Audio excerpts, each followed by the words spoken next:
There are moments in life when silence becomes louder than screaming. Mine happened at a dinner table, 14 days before my wedding. My father looked across the table, directly at the man I loved, and said with a calmness that felt almost rehearsed, "She's a liar. Always has been." The room didn't move. Not a fork. Not a breath. Then he added, like he was reading from a file only he could see, "She had a child when she was 18 and abandoned her like she meant nothing." My mother didn't hesitate. She leaned in, voice soft but poisonous. "Be careful. She will trap you too. That's what she does. She destroys lives and walks away clean." And, just like that, my entire existence was put on trial at a dinner table. But I didn't speak. I didn't defend myself. I didn't even blink.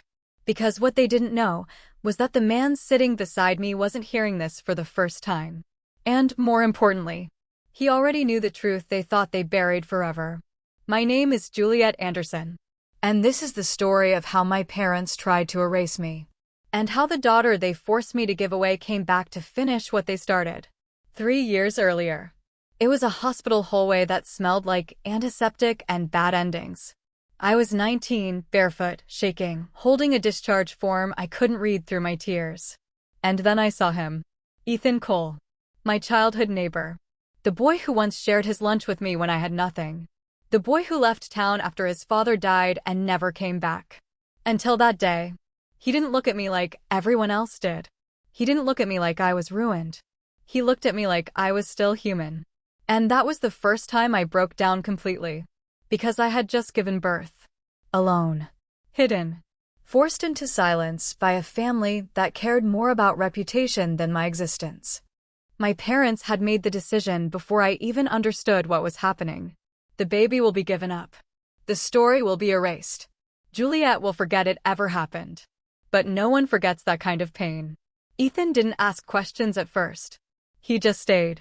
And when I finally whispered I lost everything, he answered quietly, "No. You were just left alone with something too heavy for one person." That was the moment something inside me stopped dying. And something else started living again. I rebuilt myself in pieces. College at night. Jobs during the day.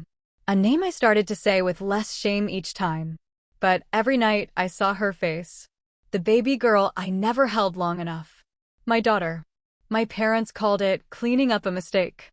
I called it surviving something that should have destroyed me. And Ethan, he never left. Not once. He didn't save me like a hero in stories. He just refused to let me disappear. But what I didn't know then, it was that Ethan was building something behind the silence. Something my parents never saw coming. He was looking for her. My daughter. The one they said went somewhere better. But Ethan didn't believe in convenient endings. He believed in truth. And truth, he told me once, always has a way of finding its voice again. When Ethan proposed 5 years later, it didn't feel like a rescue. It felt like a choice. For the first time, I wasn't surviving. I was living. But I still didn't know what he had been doing all those years. Not until the emails started arriving. Private investigators. Hospital records. Adoption loopholes. Legal threads pulled so carefully that it looked like art. Ethan wasn't just loving me. He was undoing a lie built brick by my parents. And he found her. Her name was Clara. My daughter. Raised in a quiet town 2 hours away. Healthy. Smart. Alive. And completely unaware that the woman who gave her life still existed. Ethan didn't tell me right away. He said, "You need to be ready, Juliet." Not just to see her, but to survive seeing her. I didn't understand what he meant then. I would. Soon. Back to the present. 14 days before my wedding. The table was polished. The wine was expensive. The lies were familiar.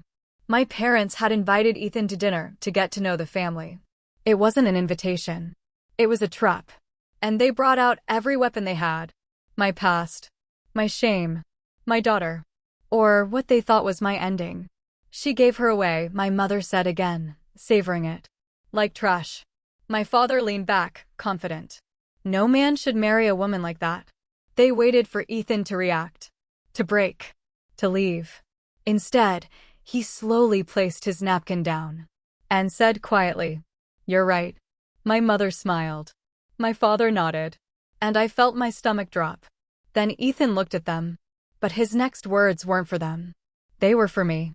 She did give her daughter away, he said. But not for the reason you think. Silence cracked the room open. And then, the door behind us opened. She walked in slowly. Not rushed. Not confused. Certain. 17 years old. Same eyes I saw in the mirror when I was younger. Clara.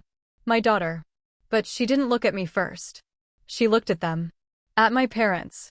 And she said one sentence that froze the air itself. I was told you were the people who made her disappear. My mother dropped her glass. My father stood up instantly. Ethan didn't move.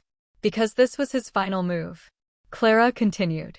I was raised by a woman who told me the truth when I was old enough to understand it. She said my mother didn't abandon me. She was forced to lose me. Now she turned. Slowly. To me. And her voice broke just slightly. And she told me, if I ever wanted to find her, I would have to be brave enough to walk into the place she was buried. My chest collapsed.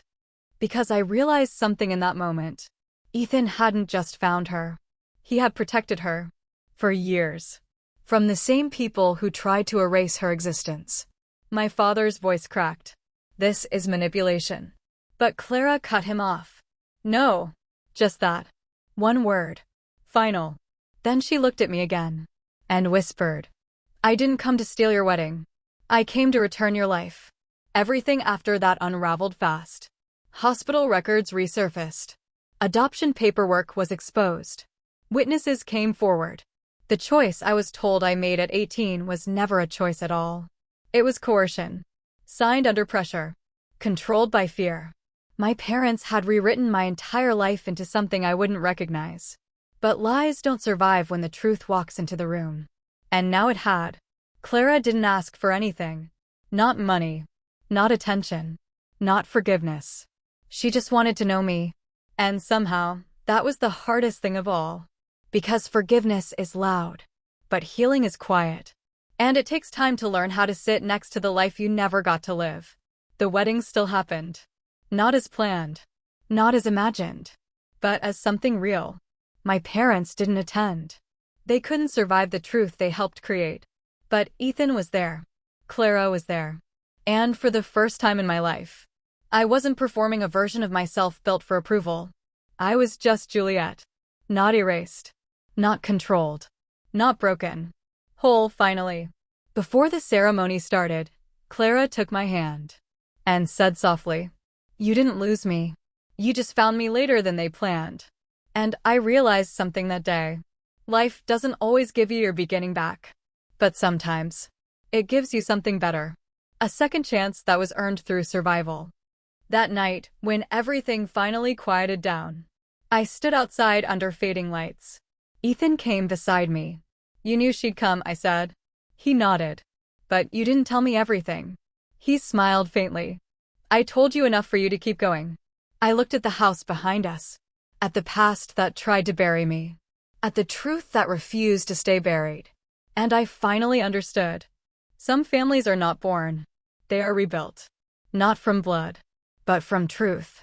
From pain survived. From love that refuses to disappear. And from the courage it takes to open a door you were told to keep locked forever. The daughter they buried didn't stay gone. And the woman they tried to erase didn't just survive. She came back. And she brought the truth with her.